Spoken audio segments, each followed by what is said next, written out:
दोस्तों, आप लोग कैसे हैं? मुझे उम्मीद है कि आप लोग अच्छे होंगे और आप देख रहे हैं एमजेड क्लासेस। इससे पहले मैंने अपने पिछले वीडियो में बहुपद के कुछ क्वेश्चन किए थे और आज भी मैं 2.2 के क्वेश्चन नंबर 1 के 2 क्वेश्चन लेके आ रहा हूं, जो कि आपके लिए काफी इंपॉर्टेंट है। उस क्वेश्चन को बना लीजिएगा तो आपको किसी भी तरह कोई दिक्कत नहीं होगा और जो आपका बेस्ट है द्विघात समीकरण पे।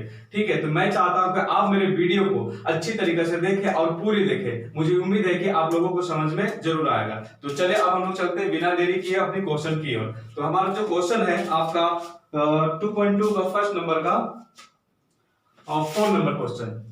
ठीक है, 4 नंबर क्वेश्चन हमारा क्या है? 4u square plus 8u। ये तो हमारा क्वेश्चन हो गया। अब इसको हम लोग सॉल्यूशन कैसे करेंगे? तो जैसा कि मैंने बताया कि द्विघात समीकरण बनने के लिए क्या होता है कि उसका जो भी वेरिएबल नंबर होता है, जो x y z English letter, उसका मैक्सिमम पावर कितना होता है? आपका 2 होता है। जैसा कि हम लोग देख रहे हैं क्वेश्चन में मैक्सिमम पावर हम लोगों का कितना 2 है। लेकिन द्विघात समीकरण का फॉर्मूला क्या बोलता है कि ax square plus bx plus c equal to 0।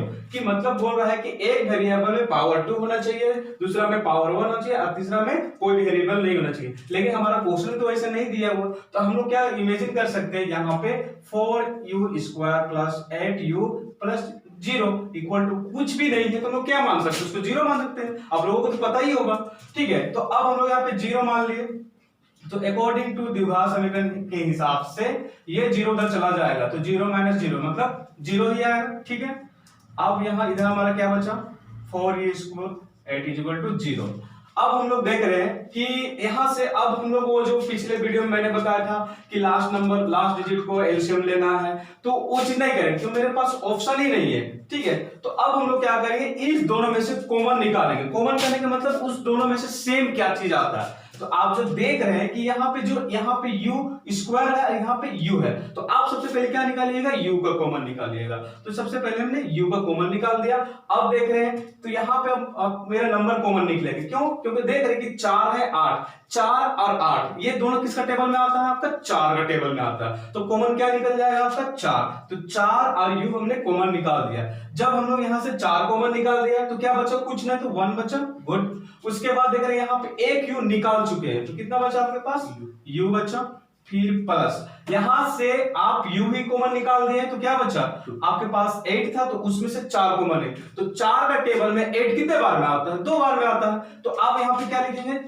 2 लिखेंगे और यहाँ पे कुछ भी नहीं बचेगा। ठीक है, इक्वल टू 0। ठीक है, अब देख रहे हैं कि ये जो मैंने सटा के लिखा हुआ, इसका मतलब क्या होता है कि जब आप मेले जाते हैं तो वहां पे देखते हैं कि लड़की या लड़का अक्सर क्या होता है, एकदम पूरा क्लोज रहता है, तो दूसरा आदमी देखकर क्या बोलता है? अरे देखिए मुझे कोई रिलेशन होता है बेटा, शहर लेकर सामने होता है। समझे? मतलब कहने का मतलब ये हुआ कि अगर कोई भी चीज सामने अगर फिक्स मतलब क्लोज लिखा हुआ, तो उसके बीच में मल्टीप्लाई का साइन होता है। ठीक है, तो यहाँ पे हम लोग क्या मल्टीप्लाई का साइन होता है। और ये जो मैं डॉट दिखा रहा हूं ना, ये एक पॉइंट नहीं है, नोट ए पॉइंट। पॉइंट शो करता है मल्टीप्लाई साइन को। ठीक है, तो यहां से हम लोग क्या करेंगे? 4u इक्वल टू 0, सॉरी यहां से हम लोग क्या करेंगे? इंडिया का पाकिस्तान करेंगे, क्योंकि एक पार्ट हो गया और ये हमारा दूसरा पार्ट हो गया। तो अब हम लोग क्या करेंगे? इसका इंडिया पाकिस्तान करेंगे। मतलब कहने का मतलब कि एक पार्ट आपका किधर जाएगा? लेफ्ट साइड में, एक पार्ट आपका राइट साइड में चला जाएगा। तो यहाँ पे 4u इक्वल टू 0 ये इंडिया में चला गया और ये सेकंड पार्ट आपका चला गया u प्लस 2 इक्वल टू 0। तो 4u अब देख रहे हैं कि यहाँ पे क्लोज में लिखा नंबर और अल्फाबेट। तो जब नंबर अल्फाबेट मैंने जस्ट बताया कि क्लोज लिखा तो उसके बीच में मल्टीप्लाई का साइन होता है। तो u यहाँ मल्टीप्लाई है, तो बराबर उधर चला जाएगा तो क्या हो जाएगा? डिवाइड में हो जाएगा।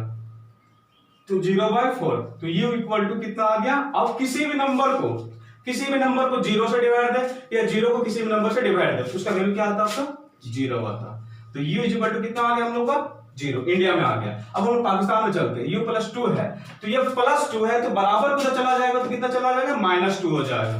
तो ये आपका क्या हो जाएगा? -2। इस तरह से हमारा एक वैल्यू u का कितना आ गया? -2 और एक वैल्यू u का 0। तो पहला जो वैल्यू आता है उसको लोग क्या बोलते हैं? अल्फा बोलते हैं, और दूसरा जो आता है उसको लोग बीटा बोलते हैं। तो अल्फा और बीटा हमारा क्या आ गया? जीरो और -2, इसी को हम लोग क्या बोलते हैं, शून्यक। तो इस क्वेश्चन का शून्यक हम लोग निकाल लिए, कितना हो गया, 0 और -2। अब हम लोग को क्वेश्चन में क्या बोला कि सत्यापन करना, मतलब इसको जांच करना है कि ये क्वेश्चन जो है अल्फा और बीटा निकालो सही है कि नहीं है। तो अब इसको हम लोग क्या करते हैं, सत्यापन करते हैं, वेरीफाई करते हैं। तो मुझे इसको मिटाना पड़ेगा क्योंकि आप देख रहे हैं कि स्पेस नहीं है, ठीक है। चलिए मैं इसे इधर मिटा देता हूं। अब हम लोग क्या करेंगे, सत्यापन करेंगे, मतलब वेरिफिकेशन। जैसे होता है ना वेरिफिकेशन की, मतलब हाँ ये सही है कि नहीं, ये गलत है कि नहीं, ठीक है। तो अब हम लोग वेरिफिकेशन करते हैं। तो सबसे पहले वेरिफिकेशन करने के लिए हम लोग क्या करते हैं कि अल्फा प्लस बीटा, मतलब अल्फा प्लस बीटा की शून्यकों का योग, मतलब दोनों को जोड़ने पे वो वैल्यू आता है कि नहीं। तो फॉर्मूला क्या बोलता है कि अल्फा प्लस बीटा बराबर -b/a होता है। तो अल्फा हमारा कितना है, 0 है, बीटा हमारा कितना है, -+2 है, तो -2, क्योंकि यहाँ पे प्लस फॉर्मूला में है। अब बीटा का वैल्यू -2 है, इसलिए हम लोग ब्रैकेट में इसको यूज करके लिखे। क्यों, क्योंकि आप प्लस माइनस को एक साथ नहीं लिख सकते हैं, ठीक है, इसलिए हम लोग ब्रैकेट का यूज किए। माइनस आपका बी, सॉरी मैंने क्वेश्चन को बिठा दिया, यहाँ पे बी आपका ये था, तो बी हमारा यहाँ पे कितना है, 8 है। जैसे कि मैंने बताया फर्स्ट वीडियो में 1 2 3 ए बी सी, मतलब पहला में जो नंबर रहेगा वो आपका ए होगा, दूसरा में जो नंबर होगा आपका बी होगा, और तीसरा में जो नंबर होगा आपका सी होगा। तो जैसा कि देख रहे हैं कि दूसरा पोजीशन में नंबर क्या मल्टीप्लाई आपके 8 है, तो यहाँ पे बी होगा 8। अब ए आपका कितना है, यहाँ पे देख रहे हैं, तो आपका ये 4 है, तो 4। चलिए माइनस प्लस क्या होता है, माइनस होता है,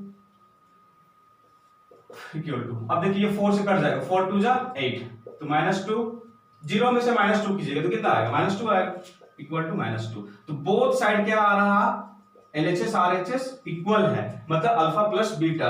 तो एक तरह से एक पॉइंट हम लोग का वेरिफिकेशन हो गया, दूसरा पॉइंट हम लोग वेरीफाई करते हैं। तो दूसरा पॉइंट हमारा क्या होता है, अल्फा इंटू बीटा बराबर c/a होता है, ठीक है। तो अल्फा हम लोगों को मालूम है 0 है, into beta -2 equal to c देख रहे हैं कि हम लोगों को क्वेश्चन में नहीं दिया हुआ था, तो उस पॉइंट को हम लोग को क्या मानना पड़ा, 0 मानना पड़ा, ठीक है। तो 0 मान देंगे, ठीक है। और a का वैल्यू आपका कितना है, 4 है। अब 0 इंटू -2, आप लोगों को पता होगा कि 0 को साथ आप किसी भी नंबर को मल्टीप्लाई करें या किसी भी नंबर को 0 से मल्टीप्लाई करें तो आपका जो वैल्यू आता है हमेशा 0 आता है। तो उस हिसाब से हमारा 0 आ गया। अब डिवाइड भी दे तो हमारा क्या आता है, 0 आता है। इस तरह से ये हमारा अल्फा इंटू बीटा भी हमारा क्या आ रहा है, LHS इक्वल टू RHS है। इस तरह से हमने इसको शून्यक निकाल लिया और उसे सत्यापन भी कर रहा है। मुझे उम्मीद है कि आप लोगों को ये वीडियो अच्छी तरह समझ में आया। अगर आपको नहीं समझ में आया तो वीडियो को बीच बीच में पुश करके देखिए, और उसके बावजूद आपको समझ में नहीं आएगा तो आप मेरे कमेंट बॉक्स में जाकर वहां पे टाइप करें, आप किसी भी क्वेश्चन को पूछे, मैं उसे बना के आपको समझाने की कोशिश करूंगा। और मुझे तो ठीक है, ओके।